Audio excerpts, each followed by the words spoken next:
We'll guide you through how to fix Gmail server rejected errors. If you find this helpful, consider subscribing and liking the video.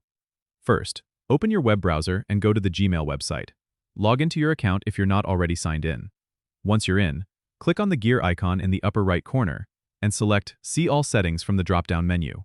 This will take you to the Settings page. Now, navigate to the Accounts and Import tab. Scroll down to the section labeled Check Mail from Other Accounts and find the email account that's causing the issue. Click on Edit Info next to that account. This will bring up a window where you need to check the settings. Make sure that the server settings match those provided by your email service provider. The most common issue is incorrect server settings, so double-check the incoming and outgoing server settings, including the port numbers and authentication methods. Sometimes, enabling less secure app access can also solve the problem.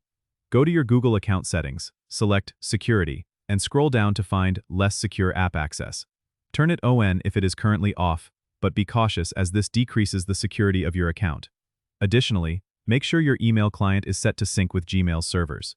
Go back to the Forwarding and POP/IMAP tab in Gmail settings and ensure that IMAP is enabled if you are using an email client.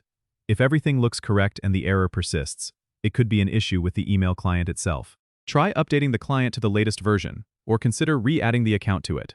Sometimes, simply disconnecting and reconnecting can refresh the connection and solve the problem. If none of these steps work, you might want to reach out to your email service provider or check their support forums for any specific details related to server issues. Don't forget to subscribe and comment if this helped you out.